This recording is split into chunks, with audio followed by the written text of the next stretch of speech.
독일의 레겐스부르크라고 뮌헨에서 좀 동북쪽으로 있는 그런 도시인데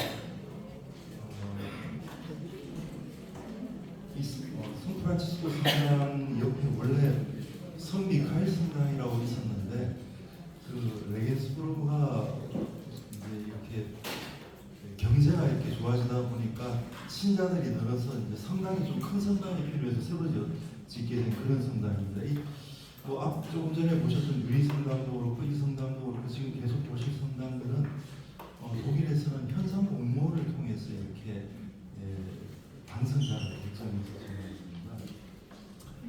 진행합니다. 이 성당은 한 가지 특징인 것이 내부하고 외부가 완전히 이렇게 좀 뭐랄까 완전히 다른 거 그런 것들이 특징이라고 볼 수 있습니다. 역시 여기서도 주제는 빛입니다. 이게 모양이 이렇게 생겼는데 바깥은 사각형입니다.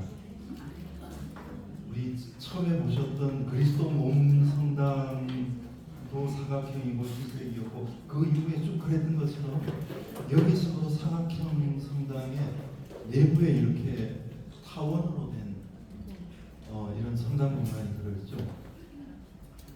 저 타원을 보면 어떻게 보면 심장 같기도 같고 또 계란 같기도 같고 맞습니다. 저도 그렇게 생각했습니다. 심장 하니까 또 예수 성심 뭐 이런 걸 생각을 했나 아니면 계란한 부활을 생각했나 이런 상상을 이제 그냥 혼자 해보는 겁니다. 출입문이고 여기가 회중석이고 그 다음에 여기가 제대고 여기 들어가면은 성모 마리아 경당이 하나 있습니다. 여기는 세례대고 요게 세례대입니다. 우리가 일반적으로 문에서 들어오면은 이 문에서 그 제대까지 이렇게 직선으로 쭉 연결된 거 봤는데 전혀 지금 가운데도 아니고 좌우대칭도 안 맞죠. 거기다가 직선도 아니죠. 이런 성당입니다. 그리고 여기 있는 모든 의자도 다 곡선으로 돼 있고 벽도 전부 곡선으로 돼 있는 이런 성당입니다.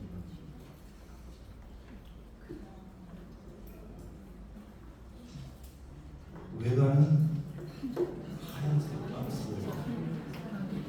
근데 유럽 성당 중에서 이렇지 않는 성당을 찾는 것이 오히려 어렵습니다. 사실입니다. 지금 이 문도 이 사진에서 이렇게 보이지만 이 문도 높이가 한 4, 5m, 5m? 엄청나게 큰 문입니다. 실제로 문은 출입문은 요 문입니다. 그리고 여기 보이는 것이 원래 성당. 성미카엘 성당이 작아져서 서로 짓게 된 성당입니다.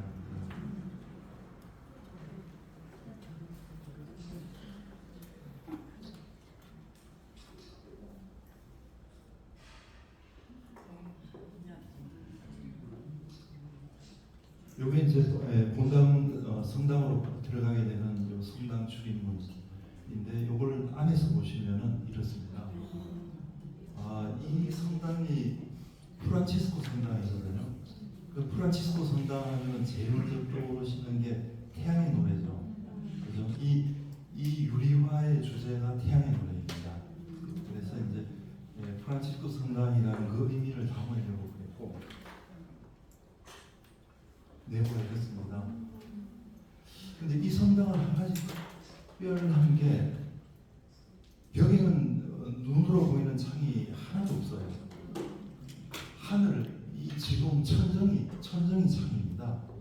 근데 뭐 경치가 보이는 건 아니고 빛이 들어오고 성당 천정 전체가 어떤 그 반투명 막으로 돼 있어가지고 그리고 성당의 지붕이 유리입니다. 그래서 그 유리를 통해서 빛이 비치고 그 빛이 그러니까 그 유리도 어떤 것은 이제 바로 투과하게 하고 어떤 것은 좀 이렇게 간유리처럼 덜 투과하게 하고 이렇게 차이를 둬가지고 투과를 시키고 밑에서 한 번 더 이런 막으로 한 번 더 이렇게 걸러서 필터링을 해서 내부를 그냥 가득 채운 그런 은은한 빛으로 채우게 됩니다. 요런 것들 보이시죠? 요런 것들.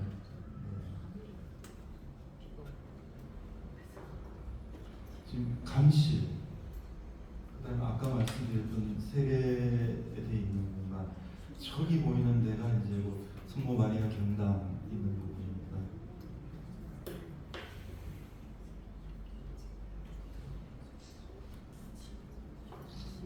여기 있는 것들은 현재 지금 이 사진을 찍을 때가 대략 한 오후 한두 시 그 정도 됐을 텐데, 여기 있는 것들은 전부 100% 자연광입니다. 요 샌프란시스코의 조사목이 있는 여기도 위에서 지금 빛이 반사돼서 들어와서 여기 비치고, 감실 보이시죠? 감실 주변에도 밝은데 저게 자연광입니다. 그 뒤에 벽에서부터 이렇게 빛이 들어와서 감실의 주변에 이렇게 빛이 비치게 되어 있습니다.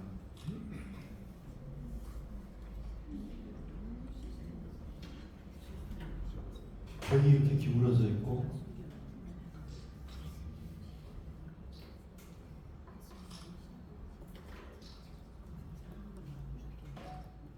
천정입니다. 이게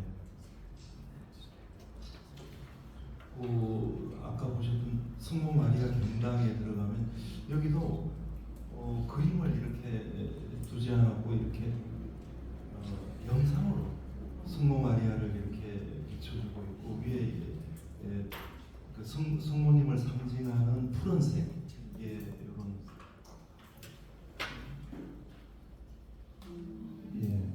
장미 푸른색. 지금 사진으로 찍었는데 잘 안 보이지만 여기 성모님과 아기 예수님 이런 모습이 보입니다.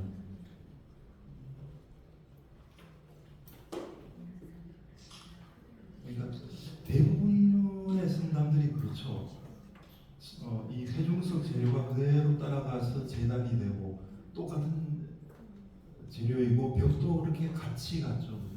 벽이라고 해서 뭐 특별히 무슨 카마귀를 두거나 색을 달리하거나 재료를 달리하거나 하지 않았습니다. 그리고 단지 여기는 거룩한 곳에서 두 단을 이렇게 올려놔서 재단을 만들었습니다. 감실에, 그리고 감실등. 이거는 드론 입구에 있는 성수대. 이런 것들이 이제 다 인터넷 쳐보면은 작가가 누군지도 다 알 수 있습니다. 의자들도 다 곡선으로 돼 있고, 이렇게 이제 무슨 가방 그리 같은 것들 하시고.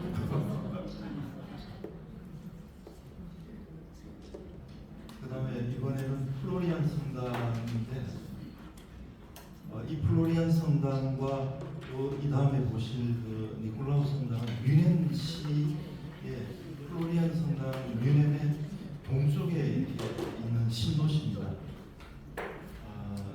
원래 여기는 1992년까지 뮌헨의 공항이었습니다. 국제공항 자리였는데, 공항이 이렇게 외곽으로 이전하고 난 그 공항 부지에다가 우리 일상의 킨텍스처럼 이렇게 그 박람회 도시, 전시회 박람회 도시를 지었습니다. 그게 이제 그 박람회 도시를 지었는데, 신도시를 지으면서 종교 부지를 이렇게 하나 할애를 했는데, 거기다가 특이한 거, 이 플로리안 성당에서 한 가지 특이한 것은 개신교하고 카톨릭이 건물을 공동으로 같이 지었어요. 그래서 개신교하고 카톨릭이 하나의 공동으로 건물을 같이 지어서 한쪽은 성당, 한쪽은 루터 의교 교회 이렇게 사용하는 그런 사례입니다.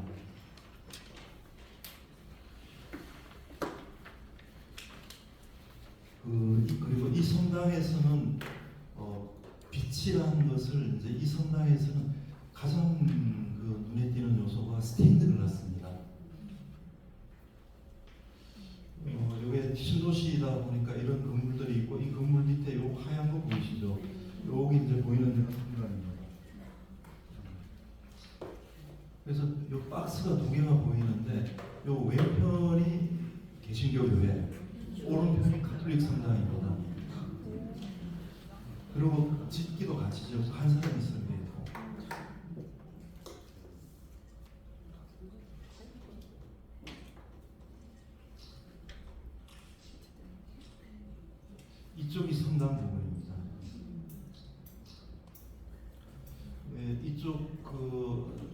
이쪽이 교회고 이쪽이 성당 부분이고 이게 성당 들어가는 출입구입니다. 그래서 둘 사이에 이런 마당이 있고 마당에서 성당으로 이렇게 들어가게 됩니다. 들어가면 이제 나오는 첫 번째 장면.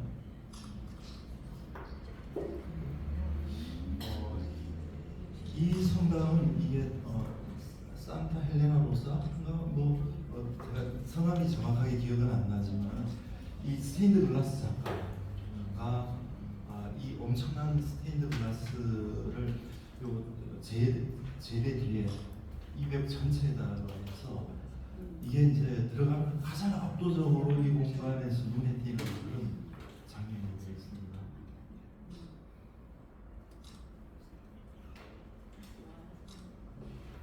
그리고 이 스테인드 글라스의 주제는 이게 부활의 빛인가 부활의 창인가입니다. 부활입니다. 부활.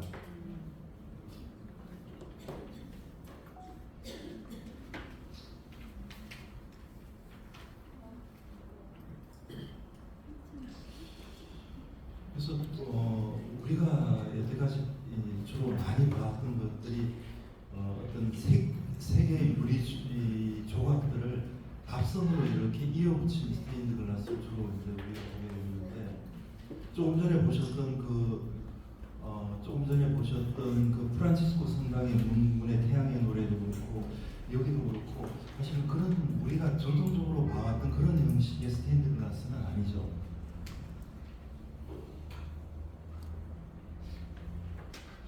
가운데가 회중석이고 저쪽 옆쪽으로 좀 평일 미사할 수 있는 아주 소규모 좌석들이 있고 요 제대 옆쪽에 여기가 감실입니다.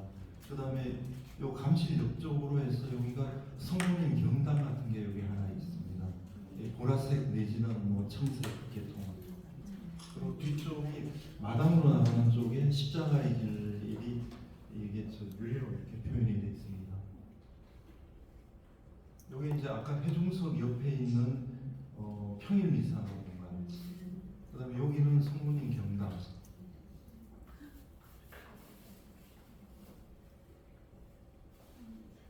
감실. 이게 감실입니다.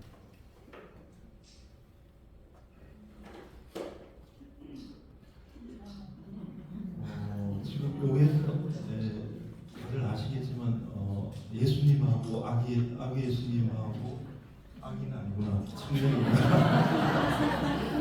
그다음에 성모 마리아인데 아마 왜 이렇게 하셨나 생각을 해보니까 여기가 일종의 국제 도시입니다. 전 세계에서 100여 개국에서 사람들이 왔다 갔다 하는 데 가서 아마 이렇게 한 거 아닌가 하고 짐작을 했습니다. 이 조각은 그 스테인드 글라스 하신 분이 아니고 다른 분이 하신 조각입니다. 여기는 이제 몇 단 이렇게 한 단, 두 단, 세 단 내려가서 있는 세례단이고 뒤에 있는 이런 파이프 같이 생긴 걸로 만든 유리입니다. 근데 이 성당의 그 주보 성인이 플로리안 성인인데 그 플로리안 성인이 조금 읽어봤는데 그러니까 소방관들의 수호성인이에요. 그래서 아마 그런 거하고도 좀 붉은색이 좀 연관이 있지 않는가 짐작을 해봅니다.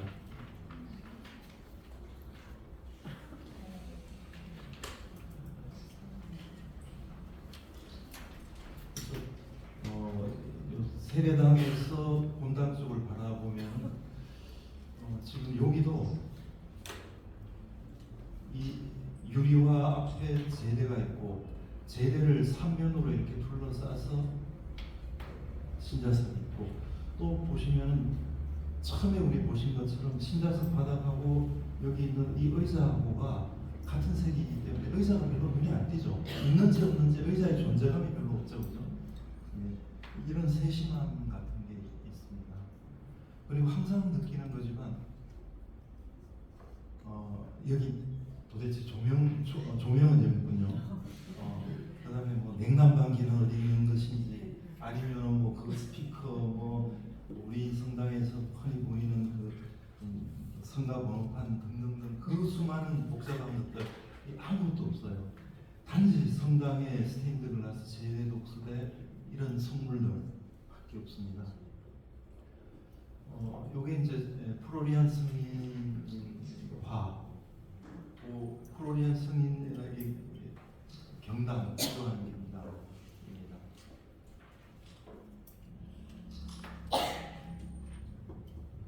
그리고 성당 뒷부분은 요게 유리가 14짝이에요. 그래서 십자가의 길을 이렇게 추상적으로 표현했다고 합니다.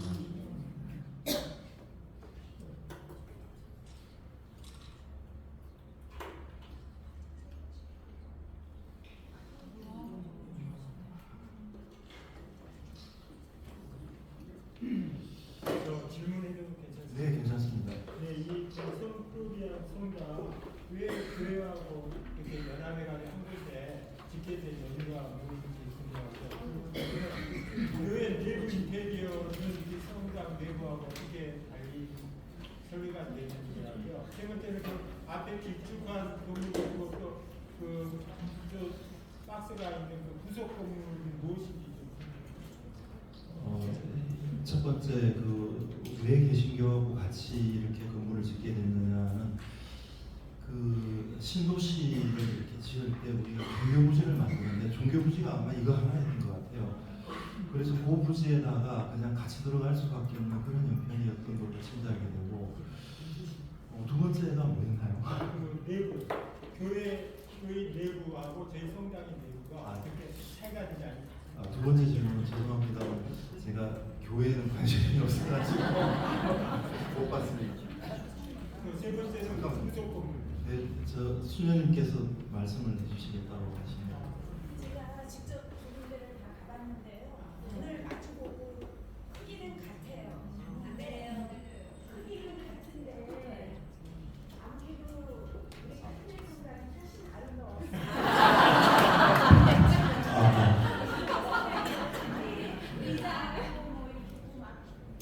네, 안에 개신교 교회 안은 그냥 막 어지러운 상태로 제가 봤기 때문에 이렇게 뭐제 독경대 우리로 말하면은 해설대죠. 해설대 그 정도 있고 뭐 의자가 그냥 이렇게 가득 모여 있었고 별 전례적인 요소를 볼 수가 없었어요. 그냥 강당 같은 느낌이었고 우리 성당은 여기는 이제 다 우리가 기존에 알고 있는 거 그렇게 구성되었고 배치되었고 훨씬 아름다웠어요. 스테인드글라스도 그렇고 그리고 저 십자가의 길 제가 지금 선생님께서 보여주신 그 유리화 밑에 그러면 1초, 2초, 3초를 어떻게 구별하냐고 바닥에 보면 그 번호가 쓰여 있어. 그 위치에 1초, 차례서부터 1, 2초 바닥에 저도 그거를 보면서 이거 어떻게 신자들이 구별할까 했는데 보니까 바닥에 보니까 그 로마 숫자로다가 쓰여. 감사합니다. 저희 선생님 제가 저도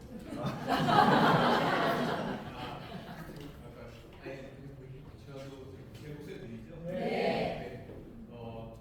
개신교라고만 표현하면 안 되는 게요. 여러 파가 있잖아요. 그래서 루터파, 그다음에 루터 교회는 수모님을 경배합니다. 수모상이라든지 루터 다른 개신교와는 달리 성물이나 성화 이런 거에 대해서 호의적입니다. 그들도 인정을 하기 때문에 같이 여기 있을 수 있었습니다. 루터 교회는 이걸 정리하지 않는 거기 때문에 같이 이거에 대해서 하지 않고 목사님을 만났는데 목사님께서도 굉장히 개인적으로 수고상을 가지고 있고 그런 것들이 있습니다.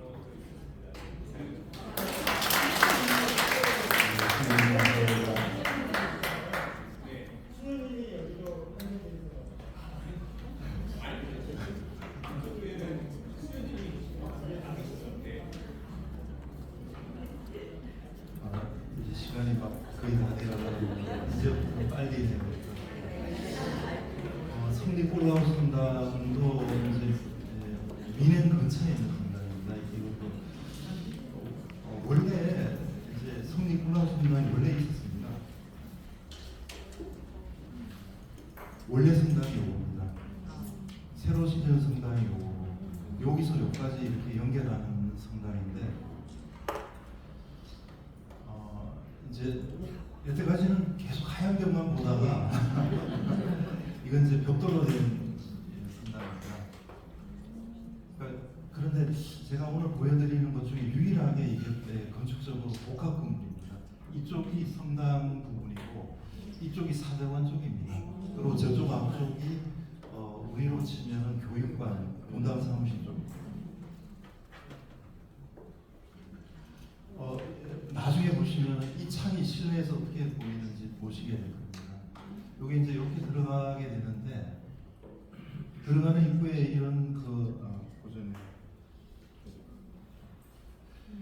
요 지금 보시는 종이 있는데 이 종이 아까 제가 처음에 보여드렸던 원래 있던 니콜라우 성당의 종탑하고 이렇게 연결되게끔 그렇게 했다고 그러고 그다음에 여기 있는 포르텐강으로 만든 십자가는 뭐 사방에서 다 볼 수 있도록 이렇게 만들었고 이 십자가가 원래 있던 니콜라우 성당부터 출발해서 여기까지를 하나의 어떤 십자가의 길처럼 만들어가지고 그 십자가의 길의 맨 마지막 14처가 이 십자가라고 이야기를 하더라고요. 그 다음에 외벽에 벽돌이 우리 흔히 보기 어려운 아주 이쁜 벽돌로 되어 있습니다. 특별하게 구워가지고 이제 이렇게 들어가면 이런 마당이 있고 마당의 왼편이 교육관 분당 사무실 쪽이고 오른편 여기가 성당 들어가는 문입니다. 그래서 이쪽에 유리가 있는데 이 유리를 통해서 이 성당 마당으로 보이게 됩니다. 그래서 성당에서는 바깥이 보이는 게 아니고 이 마당을 통해서 이렇게 외부로 나오게 되어 있습니다. 그런 가운데 이렇게 나무가 심어져 있고 여기 이제 성당 건너편에 있는 그런 교육관 부분이고요. 성당 들어가는 출입문이고 성당 벽입니다.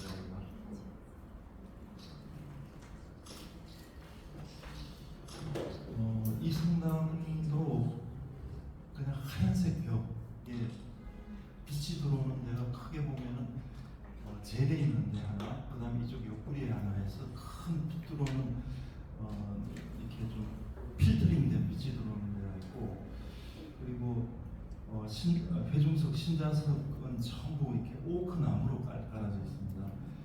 단지 그 제대 있는 부분만 이렇게 콘크리트로 노출 콘크리트로 제단을 만들고 그 위에 제대하고 독서대와 그 다음에 여기 뭐 성수대라고 해야 될 그 성수대가 콘크리트로 이렇게 되어 있습니다.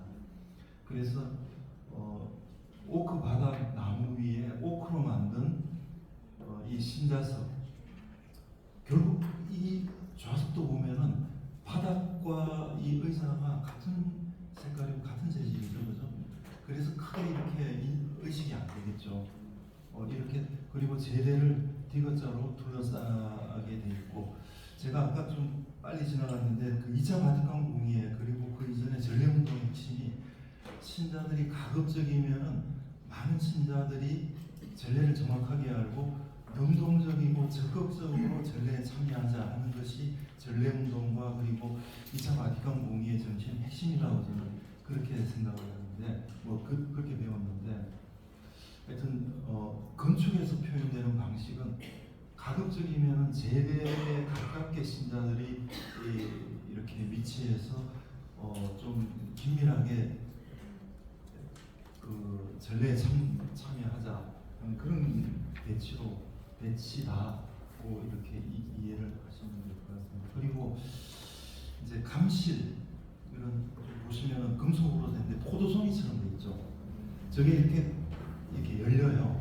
그럼 그 안에 이제 감실이 나오고 그리고 나중에 보시면 요 감실 가지고서 요 성수대를 마치 이렇게 콘크리트를 찍어낸 것처럼 응답된 것처럼 해서 요 성수대가 이렇게 연결되어 있습니다.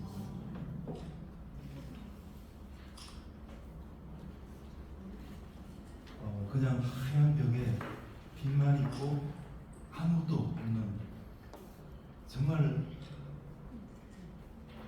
없어도 정말 너무 아무것도 없는 그런 공간인데 실제로 이제 저는 이런 성당을 가보면은 아무도 없는데 최소 저 혼자 여기서 1시간 이상 한두 시간 앉아 있거든요.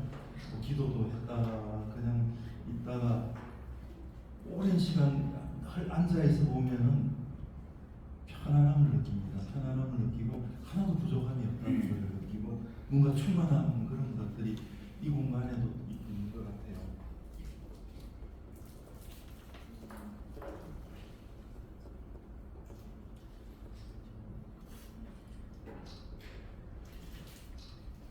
여기 보시면은 요 스피커가 보이시죠? 네. 여기 의자하고 이렇게 결합돼가지고 스피커도 있고 도대체 스피커가 어디 있는지 우리 성당에 그렇게 많은 스피커 그 많은 것들이 여기서는 아무것도 없어요.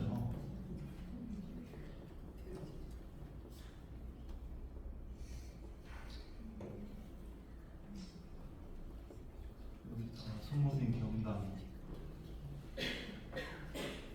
감실 그리고 빛이 여기서 하나 들어오고 여기서 아까 외관에서 이렇게 빛 들어오는 데가 여기였습니다.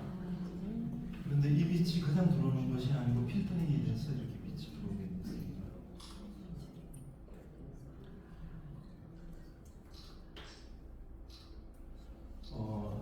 어떻게 보면은 좀 특이한데 우리의 성당들은 제대가 성당의 뒷벽과 붙어 있죠. 근데 이 성당도 보시면 이 제단이 뒷벽과 붙어 있지 않고 회중석 가운데로 들어가 있어요. 붙어 있지 않고 가운데로 들어가 있고 이 성당만 그런 것이 아니고 조금 전에 보셨던 플로리안 성당도 마찬가지고 다른 성당들도 거의 다 그랬습니다. 좀 최근에 2000년대 이후에 지은 성당들. 그리고 십자가도 노출 콘크리트로 타고 십자가.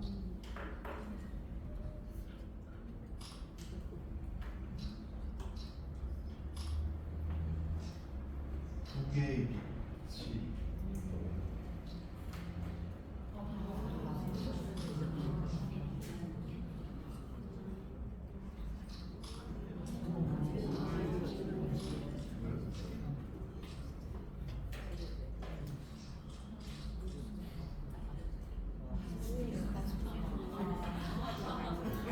무슨 말씀 안 된다고.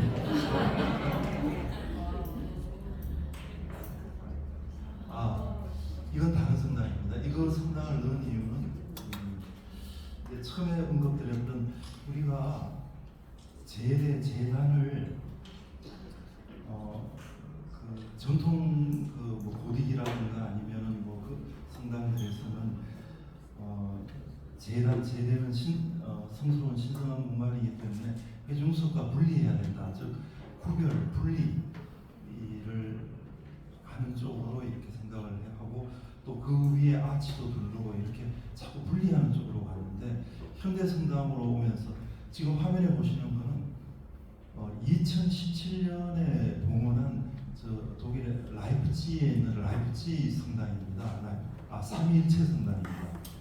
독일 라이프치히에 있는 삼위일체 성당인데 왜 이걸 제가 보여드리냐면은 심지어 여태까지는 그렇죠. 제단이라는 것 자체가 아예 올려놓지를 않았습니다. 같은 높이에 신자석하고 더욱더 긴밀하게 제단을 신자석과 더욱더 긴밀하게 하나로 구별하지 않고 합치자 하는 그런 쪽으로 지금 가고 있고 제대를 둘러싸고 신자들이 그냥 전례에 미사에 예수님의 그 식탁에 함께 초대받아서 함께 참여하고 있다는 그런 의식을 가질 수 있도록 그렇게 이렇게 심지어 단도 없이 이렇게까지 하고 있다는 사례를 하나 보여드리고 있습니다.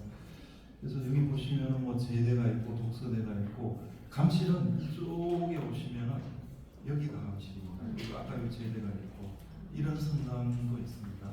이게 이제 2017년이니까 불과 한 7, 8년 정도 되겠죠. 그 다음에 이제부터는 이제 좀 가벼운 성당인데 이게 클라우스 경단, 브루드 클라우스 해가지고 브루드는 역으로 브라더, 그러니까 클라우스 형제 경당이라는 건데 2007년에 완공했습니다. 독일의 쾰른 밑에 벨기에 국경에 시골 호밀 농사 짓는 밀밭에 이렇게 농사 짓는 할아버지 할머니께서 농사 짓다가 이렇게 기도하기 위한 경당을 하나 피터 준트한테 이렇게 의뢰를 해서 하나 만들었는데 제가 보기에는 기도는 거의 불가능할 것 같아요. 사람들이 너무 많이 와가지고 1년에 거의 그 작은 경당에 100만 명에서 150만 명. 근데 이 클라우스 이 브루드 클라우스 경당은 좀 특이한 게 낙엽송 112개를 이렇게 인디안 텐트 모양으로 만들고 그 뒤에 이렇게 낙엽송을 만들고 이 주변에다가 무슨 전문가한테 맡긴 게 아니고 동네 사람 그리고 심지어 이걸 설계한 그 줌터까지 와가지고 하루에 50cm씩 콘크리트를 이렇게 24일에 걸쳐서 콘크리트를 부었대요. 근데 콘크리트를 부었다고 표현하기보다 어떻게 보면은 콘크리트를 쌓았다라고 얘기하는 게 더 좋을 것 같습니다. 그래서 이게 나중에 출입구가 됩니다.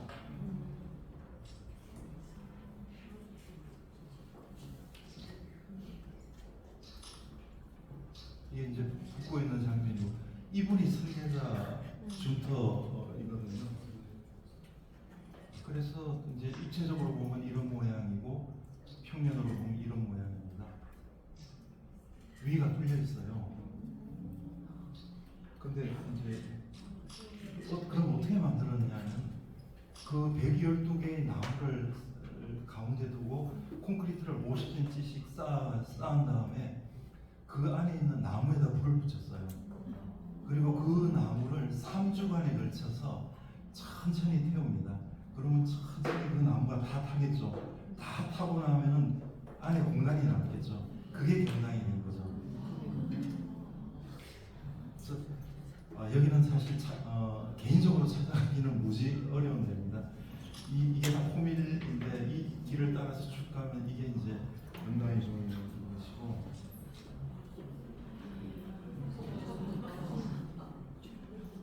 이렇게 쌓아 올린 거 보이시죠?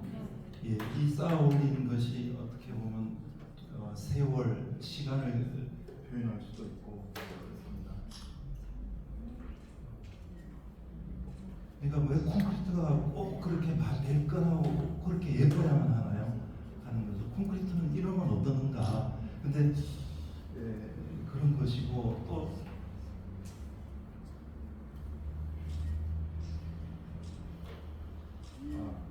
요 강의 시작하기 전에 박현 선생님이 저한테 물어봤는데 이 구멍을 왜 필요하냐고 그랬는데 이게 이제 콘크리트가 옆으로 안 쏟아지게 하기 위해서 이렇게 판지 같은 걸 대는데 그게 벌어지지 않도록 중간에 이렇게 묶는 어떤 봉이 필요합니다. 그걸 이제 타이볼트라고 그러는데 그게 지나간 자국입니다. 그래서 이 문을 딱 열고 들어가면은 들어가는 순간에 어떤 느낌이 확 와요.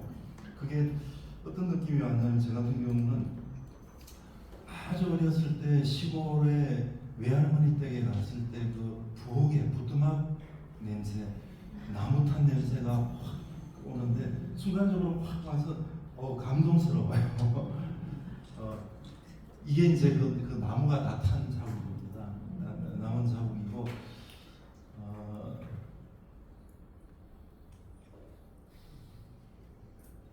그래서 그 줌터는 우리가 지금 오늘 많은 이제 미술 관련하신 분들도 계시지만 우리가 하는 건축이라든가 아니면은 미술은 주로 인간의 오감 중에서 시각과 관련된 그런 작업들을 하는데 줌터는 오감을 가급적이면 다 사용을 해서 어떻게 느꼈으면 좋겠다 이런 생각을 가지고 계셔가지고 여기서는 후각 그리고 뭐 아까 우리 봤던 그 성모 마리아 산타 마리아 성당에서는 청각 이런 것도 들어가고 또 촉각 만지는 촉각 이런 것들까지도 다 해서 인간이 온몸으로 건축을 느끼고 할 수 있도록 했으면 좋겠다라고 말씀하시는 분이십니다.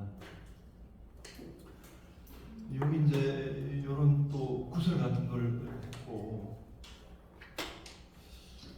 이 준터라는 분이 참 재밌는 분인데 1400년대 초에 1417년인가 뭐 정확한 연도는 기억이 안 나는데 스위스에서 나셔가지고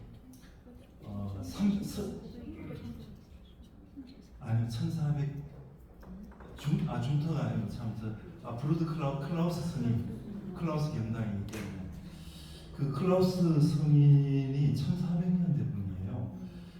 그 스위스에서 나셨는데 이분이 30에 결혼을 해서 50에 출가를 합니다. 출가할 때 자녀가 오남 오녀였대요. 그래서 이제 출가를 하시면서 부인이 이렇게 수도복을 직접 지어준 그 수도복을 입고 출가를 하셔가지고 50세부터 70세까지 20년에 걸쳐가지고 수도 생활을 하셨고 살아계시는 동안에도 굉장히 유명해서 수많은 사람들이 찾아왔다고 합니다. 그리고 그분 돌아가신 사후에 그한 600년 정도 흐른 다음에 1966년인가에 시선되신 분으로 알고 있습니다. 그래서 스위스의 수호 성인이고 또 그 농부들의 수호 성인이기 때문에 아마 이 경당을 지은 것 같아요. 근데 지금 제가 지금 말씀드리려는 거는 이런 이제 구슬 같은 것이 마치 별처럼 보이는데 이분이 출가하시는 날 하루 딱 집에서 나가서 그날 밤에 어떤 그 경험과 계시를 받고 뭐 계시라고 해야 되나 경험을 체험을 하시고서 집으로 돌아왔다고 그러는데 그날 밤에 봤던 어떤 별, 그 다음에 이분이 집에 돌아오신 다음에 집에서 멀지 않는 곳에 자기 원래 살던 집에서 뭐 한 150m 좀 떨어진데 어떤 은둔수를 짓고 20년간 수도 생활을 하셨다고 그러는데 그 하늘에 보였던 별 뭐 이런 것들을 언요한 게 아닌가 하는 생각을 했습니다. 그래서 이게 지금 은퇴하신 그 마산교구의 이재민 신부님이라고 계시는데 그 신부님이 이렇게 브루드 클라우스에 대해서 책을 쓴 게 그 하느님의 얼굴이라는 책이 있습니다. 그 책에 보면은 이제 나와 있는데 그래서 클라우스가 그렇게 했기 때문에 우리나라의 그 신라 시대 때 원효와 의상이 이렇게 당나라의 불법을 구하러 갔다가 원효는 그 썩은 회복물을 마시고 돌아왔다는 거 같은 거다. 즉 원효 입장에서는 불법은 당나라에만 있는 게 아니고 신라에도 있고 또 클라우스 형제는 예수님 하느님은 꼭 멀리 있는 것이 아니고 우리 사는 일상 속에 하나님이 계시다는 그런 이제 어떤 영성으로 돌아오셨다고 그럽니다. 그 경당에 그래서 가운데 나무 있던 부분 가운데가 이렇게 뻥 뚫어져 있는데 마침 제가 갔던 날 여기 비가 왔어요. 우산도 없어가지고 쫄딱 그냥 비를 맞았는데 이걸 보면서 하는 생각이 우리가 건축이라는 거는 조화하고 좀 다르게 건축은 어떤 보호처 역할을 하는데 여기서는 그런 기능은 없습니다. 그래서 어쨌거나 비바람 다 치고 춥고 덥고 한 그런 경당입니다. 그렇지만 어떤 느낌이 있는 그런 또 기도하게 만드는 그런 경당. 내부에는 클라우스 상 같은 거 같았고 있습니다. 그 다음에 이제 모리츠 성당으로 가는데 이 모리츠 성당은 처음에 1019년에 첫 번째의 어떤 성당이 그 독일의 아우구스부르크의 모리츠 성당이 처음으로 축성이 되었는데 뭐 여러 가지 우여곡절을 거치다가 44년에 폭격을 맞았어요. 그리고 그 폭격 맞은 것을 이제 도미니쿠스 뱀이 재건을 했다가 이게 성당 봉헌 1000주년 그러니까 본당 설립 100주년 이런 게 아니고 성당 1000주년 기념하기 위해 가지고 리모델링 공사를 한 것입니다. 빨리 보겠습니다. 근데 이건 이제 그 성당은 아닙니다. 이제 그 아우스부르크에 있는 그분들이 옆에 체코의 어떤 수도원을 노비두르라는 그 시토의 수도원을 이제 이 존포선이라는 건축가가 리모델링을 했는데 그게 여기입니다.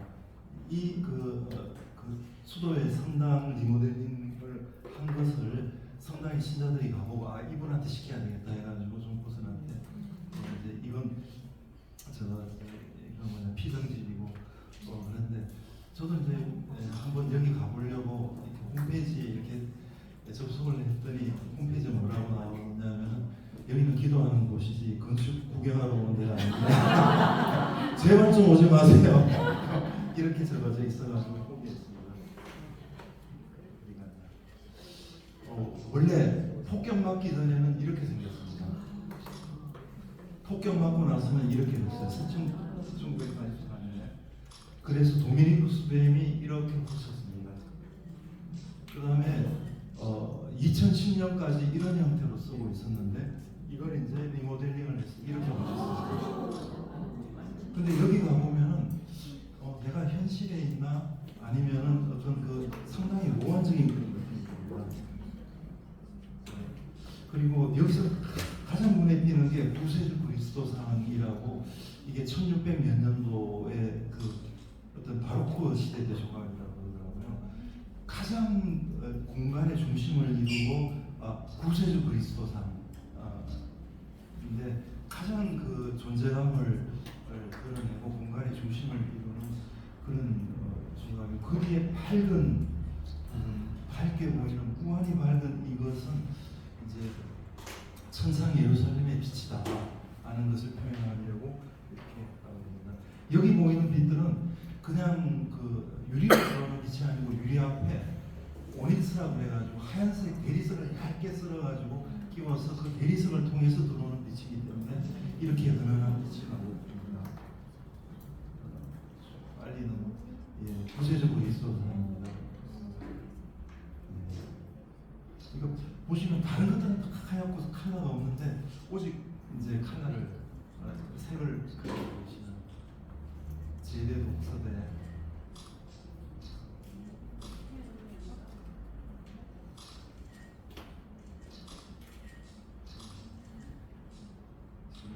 시간이 별로 없기 때문에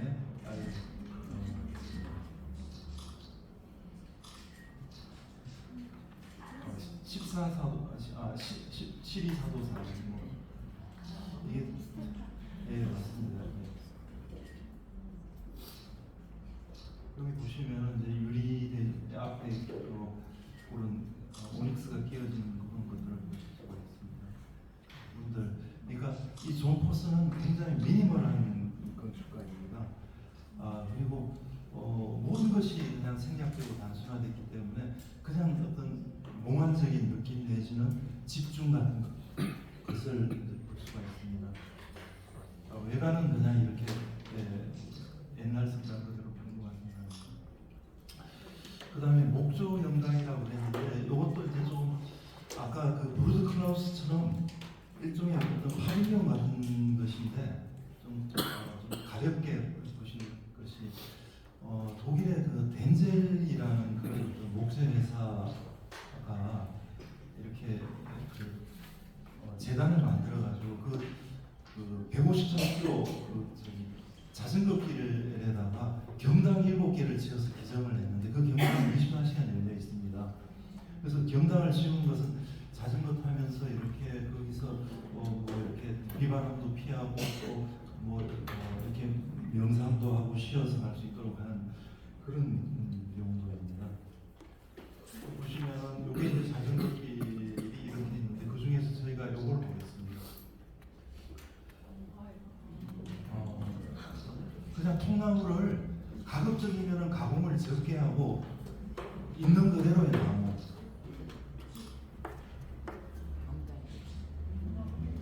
대신에 이 덴젤이라는 회사가 나무 직업하는 회사이기 때문에 경당 7개를 전부 나무로 만들어야 된다는 조건과 그 다음에 반드시 십자가는 있어야 된다 하는 무조건을 이렇게 내세웠다고 합니다. 여기 이제 들어가는 입구고 들어가면 내부가 완전히 나무의 절단면이고 나무의 향기, 나무의 어떤 그 색이 주는 은은함, 편안함, 그 다음에 또 나무의 질감, 촉감 이런 것들을 느낄 수가 있습니다. 노란색 유리가 끼어진 십자가의 가운데 이렇게 창을 하나 두고 있고 내부 보면 이런 느낌입니다. 그래서 이 가운데 할아버지 보이시나요? 네. 그래서 이분이 이 장면을 보고 계시는 거죠. 그러니까 이걸 이제 11번째로 넣은 이유는 원래가 희망의 수레다 그냥 그 희년인데 희망은 우리를 실망시키지 않는다고 하신 그 희망의 희년인데 우리가 순례를 한다는 것은 물론 이제 그런 성지도 찾아오고 가보고 그런 것도 다 좋지만 또 일반인들을 위해서 이렇게 자연이 좋은 데다가 경당을 지어서 좀 가면서 이런 느낌을 얻을 수 있도록 하는 것도 괜찮지 않을까 마음에서 있습니다. 마지막으로 간단하게 내당성당은 한국의 내당성당이라는 게 있습니다. 이 1966년에 완공했는데 이게 1966년의 대구 모습입니다. 여기가 성당입니다. 할아버지들이 이렇게 하얀색 옷 입고 뭘 하고 계시고 이게 내당성당의 그 봉헌식 날인 것 같아요. 1966년인데 이 애경 입고 이 오토카울이란 우리 지금 외벽에 요 타일입니다. 이 타일은 오스트리아 건축가 오토카울이 한국의 고려 청자, 한국의 지역성을 살리기 위해서 고려 청자를 여기다가 좀 그런 재현해서 붙이고 싶어서 이렇게 하셨다고 합니다. 그래서 이런 사각형 덩어리를 이렇게 쌓았는데 나중에 끝에 보시면 하늘에서 보시면은 십자가가 3개가 이렇게 중첩되어 있는 그런 모습입니다. 이분이 오토카울이고 이분이 이제 오스트리아 선교 신부님이고 그래서 1966년에 지붕에 이렇게 천창 같은 것도 있고 있는데 지금은 이거 다 부서져서 없어졌어요. 그래서 그 당시에 미사하는 장면이 가운데 제대를 두고 완전히 이렇게 디귿자로 둘러서서 한국에서는 좀 상상하기 어렵고 이때는 이거 설계할 당시는 2차 바티칸 공회가 끝났을 때도 아니고 2차 바티칸 공회의 그 말미물이었는데도 이 오토카울이 이렇게 설계를 했습니다. 그리고 이 오토카울에게 설계를 맡긴 분은 나중에 그 대구 대교구장이 된 서정길 대주교님이 오스트리아 비엔에 있는 어떤 병원에서 폐병에 걸려가지고 거기 계시면서 오토카울을 만나가지고 이렇게 이 성당을 설계를 하게 됐고 이렇게 미션을 봉헌하다가 1988년에 우리가 이제 그 103위 순교성인 시성식 이후에 한국의 천주교가 아주 신자가 기하급수적으로 늘어나면서 그 이후에 1988년에 대대적인 이런 리모델링 공사를 하면서 그래서 이렇게 그냥 평범한 성당으로 만드는데 그때 이 분당 신부님이 그 당시에 교구장이셨던 이문희 대주교님을 찾아가서 하겠다고 말씀을 드렸더니 이문희 대주교님이 이제 다 알겠고 뭐 방법이 없으니까 하긴 하는데 대신에 여기 있는 가운데 있는 재단 같은 걸 부시지 말고 나중에 혹시 누가 이걸 복원하고 싶으면 할 수 있도록 그냥 덮어가지고 그 위에다가 리모델링 공사를 했으면 좋겠다고 말씀을 하셨대요. 그리고 또 돌아가시기 전에 그걸 편지를 써가지고 이렇게 남겨두셨답니다. 그래서 새로 이제 이런 식으로 이제 바꿨어요. 그런데 그 성당을 2023년부터 원래대로 리모델링 공사를 했는데 이제 본당 신부님이 그 리모델링 공사를 하겠다고 지금 그 조한길 대주교님한테 이렇게 가셔가지고 말씀을 드렸더니 조한길 주교님이 옛날에 이문희 대주교님이 남긴 편지가 있지 않은 생각이 들어서 찾아봤더니 그게 적혀져 있었답니다. 그 밑에 지금 보시는 요 재단 바닥이 원래 처음에 지었을 때 재단 바닥 그대로입니다. 그래서 리모델링 공사를 한다고 그 바닥을 이렇게 다 드러냈더니 이게 하나도 안 깨지고 그대로 고스란히 있었어요. 그래서 몇 장이 없게 깨진 면이 있고요. 그래서 그걸 그대로 살리고 원래의 모습대로. 그래서 이번에 리모델링 공사를 하면서 가급적이면은 원래의 모습을 복원한다. 그렇지만은 지금의 어떤 필요가 있다면 지금의 필요를 어느 정도 반영해서 리모델링 공사를 한다 하는 그런 원칙으로 이 리모델링 공사를 했다고 합니다.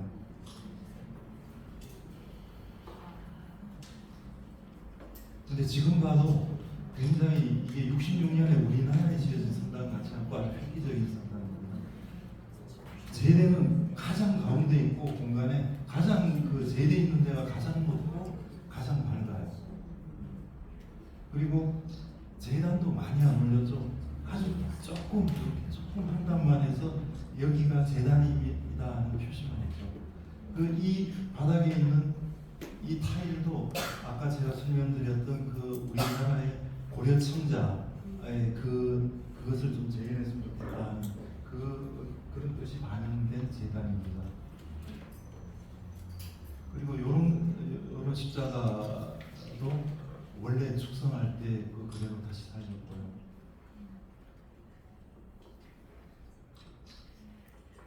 외관은 여기 작년에 찍은 사진이고 하늘에서 이렇게 되죠.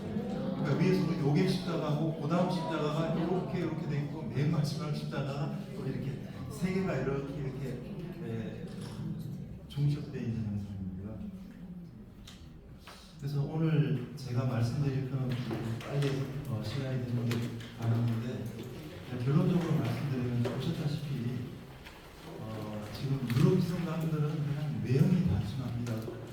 외형에서 어떤 뭐 로마네스크를 찾는다거나 고딕을 찾는다거나 그런 외형적인 상징성을 이미 버린 것 같습니다. 그리고 또 그 로마니스크나 고딕 같은 것들은 그 시대의 재료, 그 시대의 기술이 구현할 수 있는 현대고 지금은 또 현대가 할 수 있는 또 어떤 감성이라든가 어떤 현대의 재료나 기술이 있을 것 같습니다. 그리고 보셨다시피 열이면 열 모든 성당들의 주제는 첫 번째 주제는 빛입니다. 그리스도의 빛, 가득 찬 빛. 그리고 또 그 야곱의 형제들 주님의 빛 속으로 걸어가자. 그 빛이 가장 성당 공간에서 중요한 요소라고 할 수 있습니다. 그리고 내부를 화려하게 장식하지 않고 그냥 단순하게 비우는 디자인을 했고 보셨다시피 음향이나 영상 냉난방도 그냥 눈에 띄지 않게 했고 그리고 중요한 것은 그 비어있는 성당 내부를 아주 수준 높은 제대, 감실 이런 수준 높은 성미술들이 채우고 그 성미술들이 우리 그 신자들로 하여금 어떤 신앙심을 공양을 하고 있다 하는 그런 것들을 볼 수가 있습니다. 그리고 말씀드린 대로 100이면 100 성당들이 다 1층에 있고 그리고 단일 건물로 주로 구성되어 있기 때문에 성당으로서 명확한 아이덴티티를 지닌다고 볼 수가 있습니다.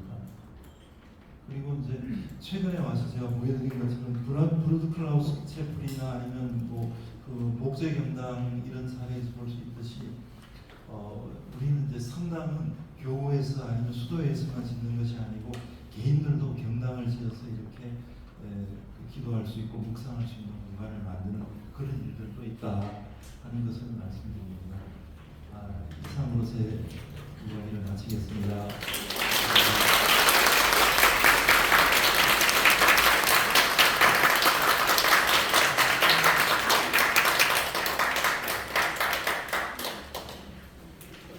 예, 오늘 좋은 강의 들려주신 김창수 선생님께 다시 한번 감사의 박수 부탁드립니다.